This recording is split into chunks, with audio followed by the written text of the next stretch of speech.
Hi, I am Kamisha Dominique and welcome to another episode of Focus in 10. Focus in 10 is an in-depth and fun interview which features interesting people or businesses making an impact today. Our guest today is involved in the arts, a painter and a teacher by profession who studied in China, obtaining a bachelor's, then master's in arts. A very creative individual who seems to be surrounded by a bit of mystery. We take a break and we will be right back after this. At Detroit Tires Inc., it's our job to keep you going further for less. Listen to this great Christmas offer. Need to save money on quality tires for SUVs, pickup trucks, and commercial buses this holiday season? Coming to Detroit, get 20% off on the selected tires and 5% off on all car accessories. You have till December 40th to enjoy this great Christmas offer. Check in store at Kenfield Industrial Site. Season's greetings and Happy New Year from all of us at Detroit Tires Inc. Detroit's going further for less.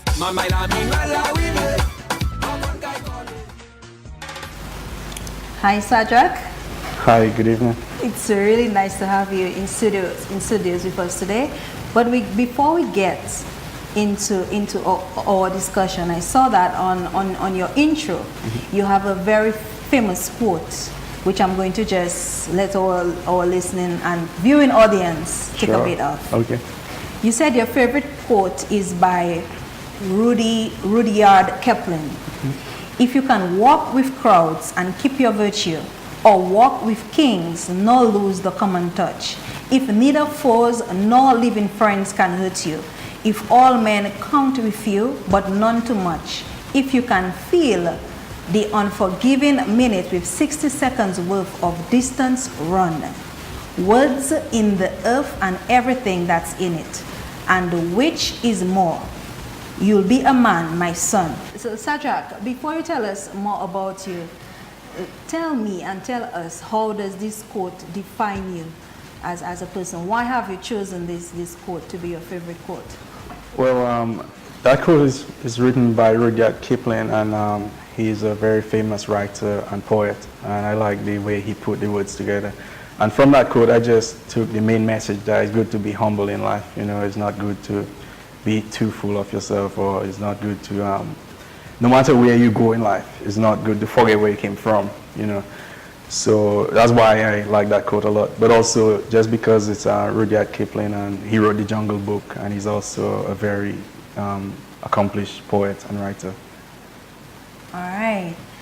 So let's get into Shadrach Burton. I know you recently came from China. You studied there for 8 years. But sadly, a lot of artists who paint in Dominica, they don't have that privilege to go and study art.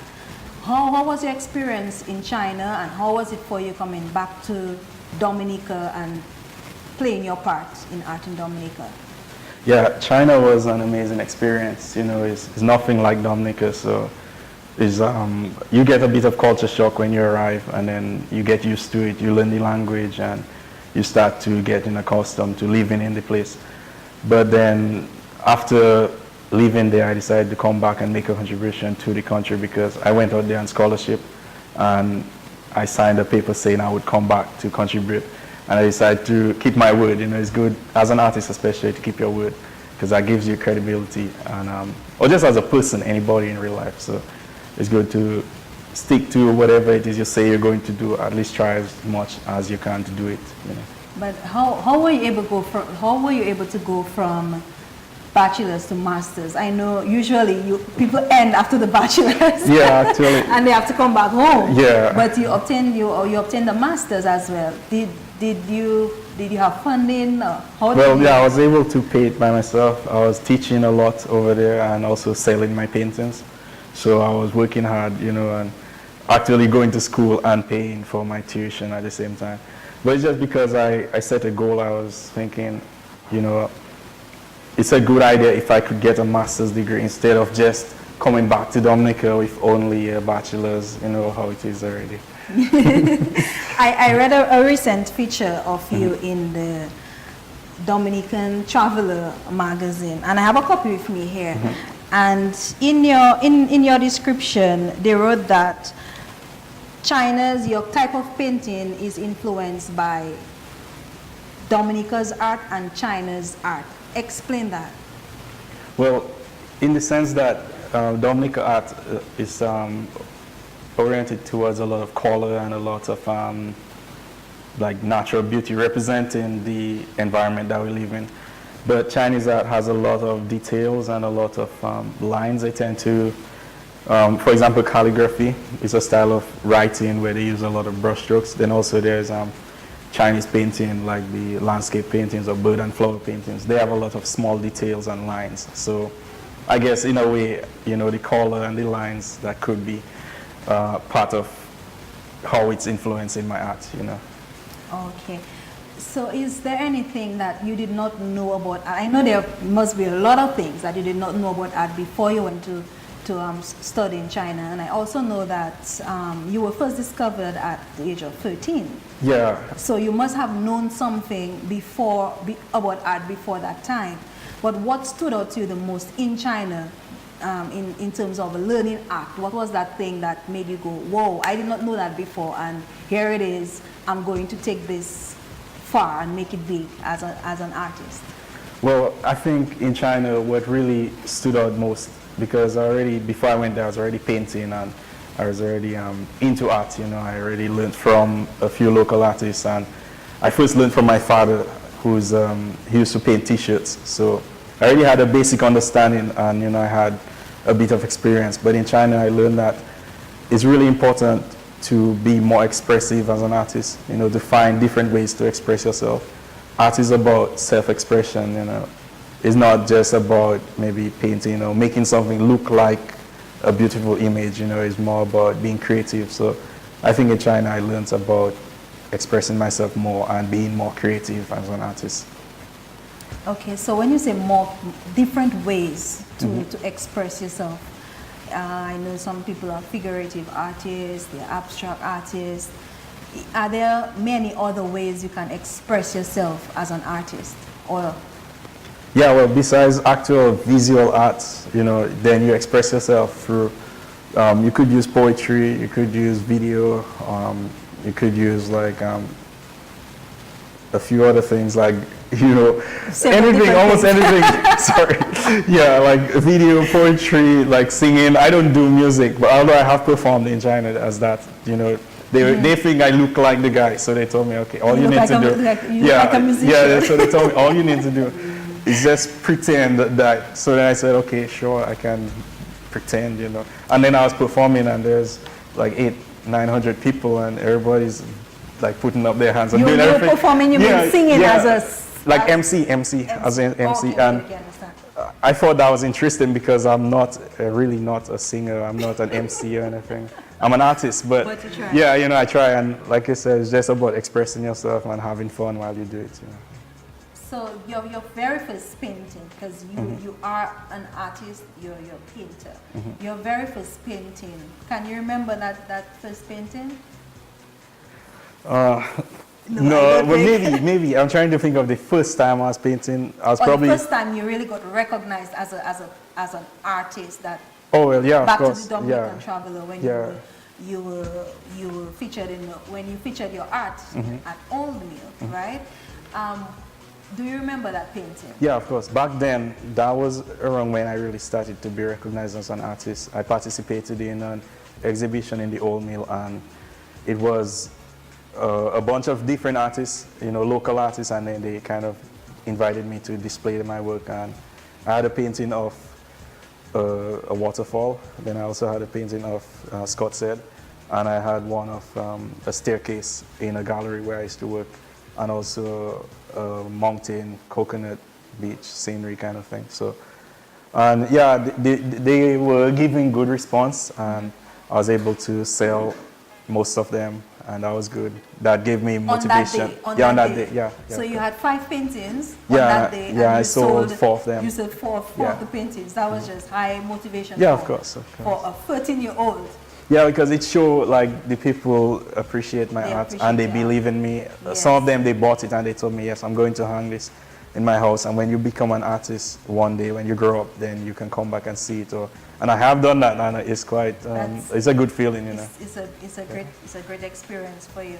And you know, I look through a lot of your work, and some of your paintings, I could say, some look socially motivated, some look politically motivated, and as well, it serves like freezing Dominica in history. It's like when you look at different of your some buildings, I realize you like buildings. You like to freeze buildings in time.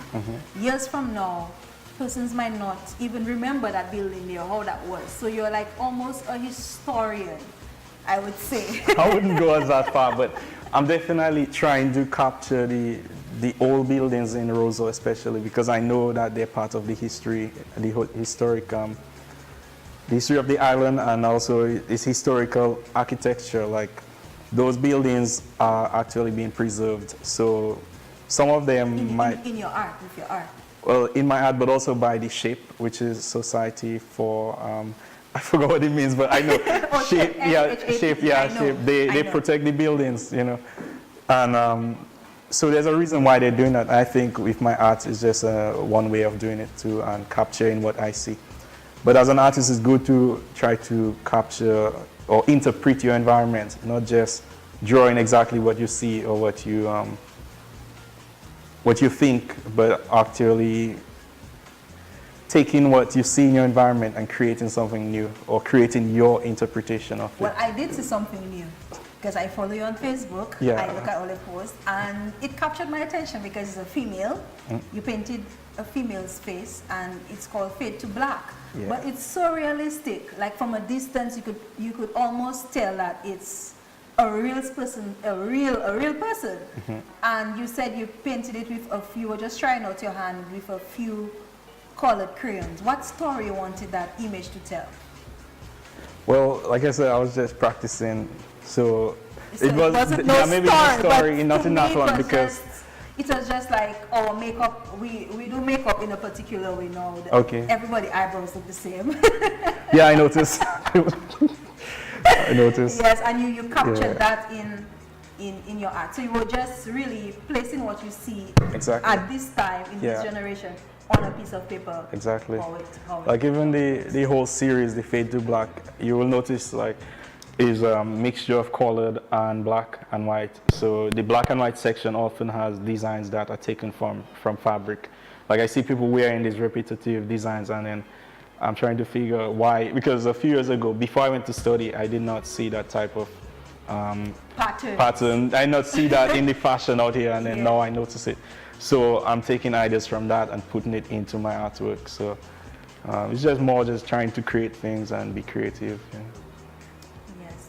So I think it's just great that you can take whatever is in your imagination and place that imagination on paper, because for many of us, it just remains as an idea, and in our imagination we can't do anything with it. How empowering is that for you? How do you feel as like it feels good, that experience of being able to do that? That's one of the reasons why I try to draw a lot and try to improve, because I'm not exactly on that level where I can just take anything in my imagination and bring it out. Sometimes I still need to try to maybe get a reference picture of. Sometimes I might draw it out and it's not exactly how I see. So that's really my goal then, to become so good at drawing that one day I'll be able to draw like anything out of my imagination. Okay. So I'm working on it. I'm not there yet, actually. I'm working on it. So do you fit into a box of a figurative artist or abstract artist? No. Which side are you leaning towards the most? Probably abstract sometimes, but it's hard to tell, especially with my work, and it's always evolving over time. So I don't really fall into a direct category, I think. But I'm quite expressive as an artist, so I'm often trying to express an idea, you know. Some artists, they more like to paint almost like photorealism, more just... What is photorealism? Photorealism is where you paint a picture and it looks just like the picture. Like you paint me? Yeah, and it looks just like you, and you cannot even tell if it's a picture or not. Okay. So that's not really my style of painting. It's a cool style and it's interesting. But I think if everybody does that, like if I do it and then somebody else does another photorealistic painting, then soon you'll not be sure which one is yours and which one is mine. And I like doing art where you can see, when you see that, you know it's mine, you know. And I know you have a unique style. So we will take a short break, and when we come back, we'll talk more to Shadrach about that unique style of painting he has.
At Detroit Tires Inc., it's our job to keep you going further for less. Listen to this great Christmas offer. Need to save money on quality tires for SUVs, pickup trucks, and commercial buses this holiday season? Come into Detroit, get 20% off on the selected tires and 5% off on all car accessories. You have till December 40th to enjoy this great Christmas offer. Check in store at Kenfield Industrial Site. Season's greetings and Happy New Year from all of us at Detroit Tires Inc. Detroit's going further for less.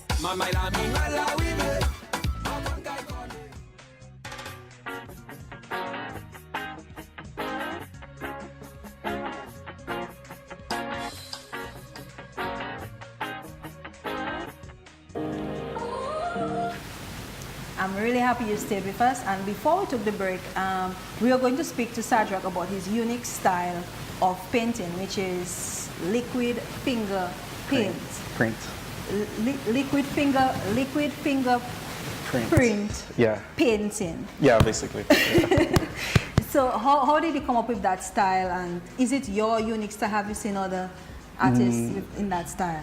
No, not exactly. You would see something similar to that style, like, you know, the idea of painting using lines and so.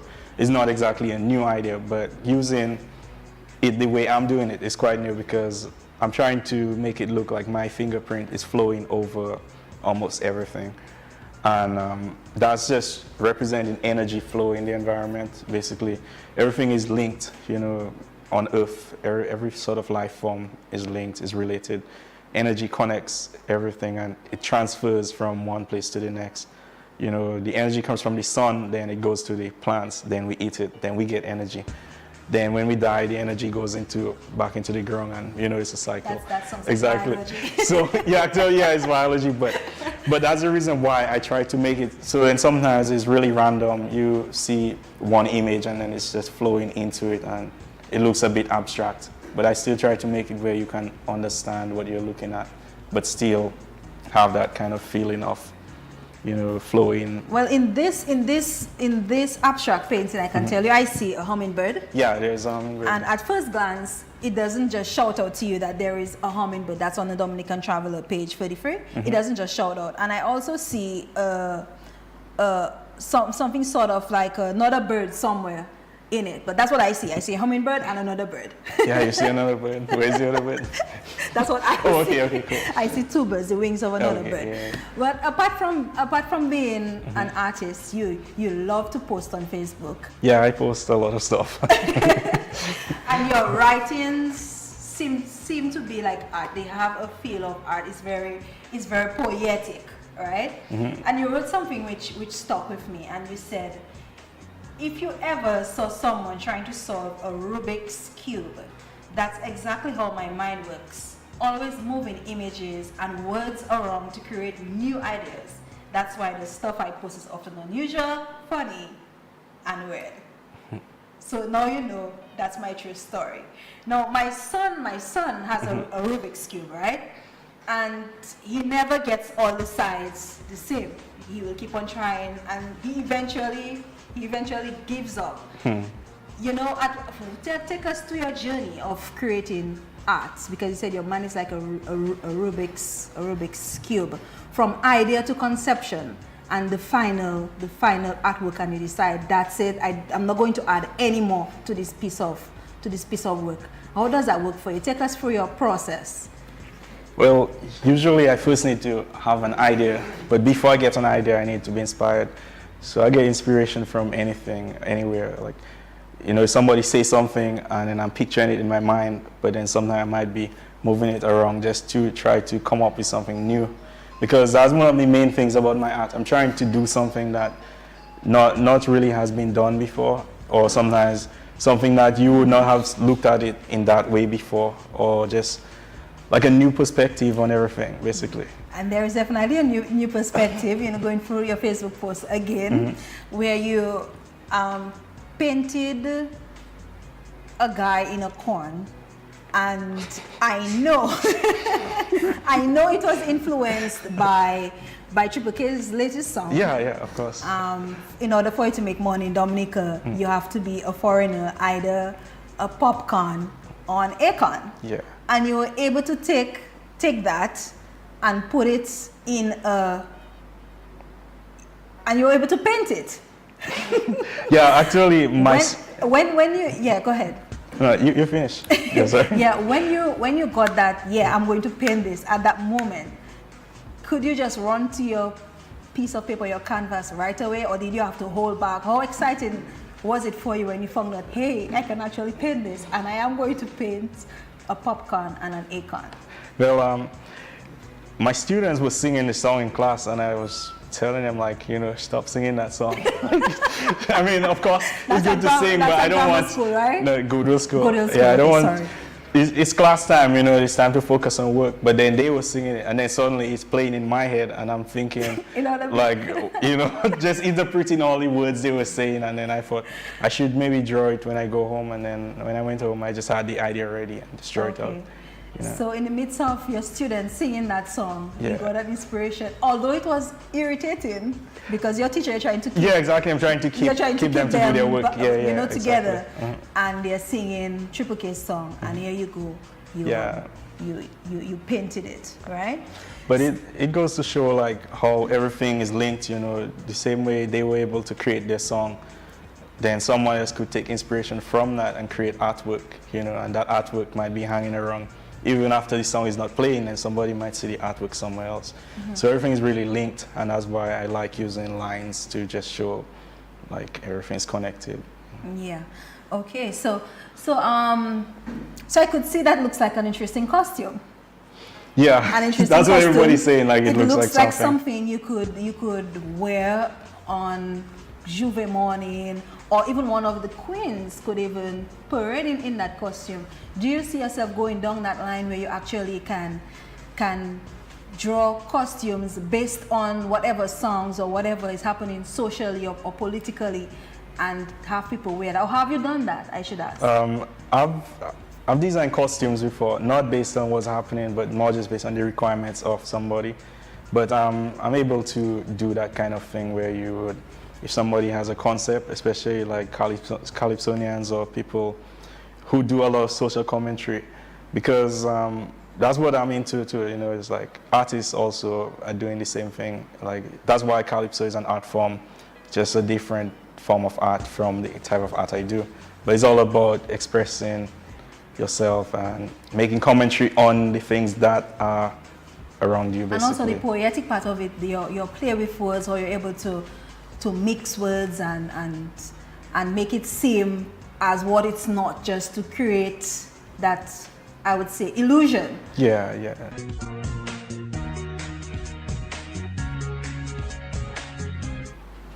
Thanks for staying with us right here on CBN4. And we have Shadrach Burton speaking to him about his art and his experiences. And you're an artist. You paint. You sell your artwork. I know in parts of the world it is so expensive to own a piece of art, and to some it feels like even like a mark of wealth to have art displayed at their home, and people pay as much as $76 million for a piece of art. For example, the Massacre of the Innocent, as you would know, people paid big bucks for it, $76 million. But we don't have that kind of money in Dominica. Yeah, of course. And somebody out there might want to purchase your art or see more of your gallery. Where can we find you? Just tell us more about that. Yeah, if you want to find more of my artwork, you could find it at the Loft Art Gallery, which is downtown and on Victoria Street, a little past DBS. When you go towards the Suki gas station, is right next to the gas station. And also, you can find some of my work at the art gallery on Hillsborough Street, right opposite the main street there. And also in Waterhaven, my parents have a gallery at their home, and also on the Old Mill I have a few pieces. So it's not too difficult to find my art. You can also contact me on Facebook or see what I've been posting, and you can buy. Facebook contact? Yeah, you know, my Facebook contact is my name, same Shadrach Burton, and I usually respond to like requests or questions or whatever people have. Yeah. So before we close up, any words of advice or encouragement or any message you'd like to send out? Sure. I mean, a while ago you mentioned about the artists. I mean, the painting selling for $76 million. With all respect to all the dead artists, and, you know, I know their work is all great and stuff, but first of all, I would say don't keep spending so much on their work, and then there's living artists who need money to survive. They don't exactly need. I know.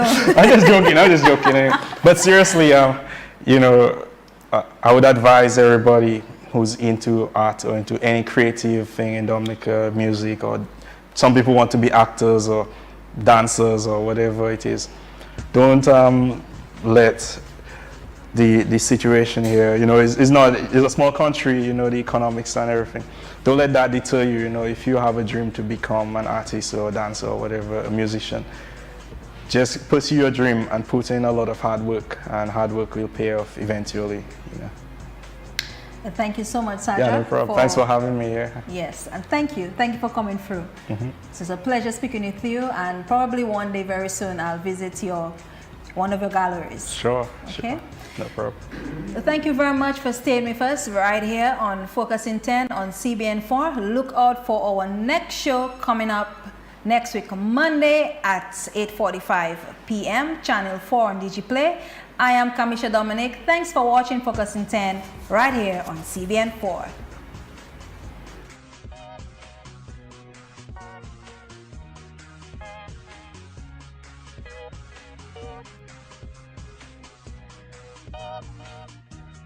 Bye.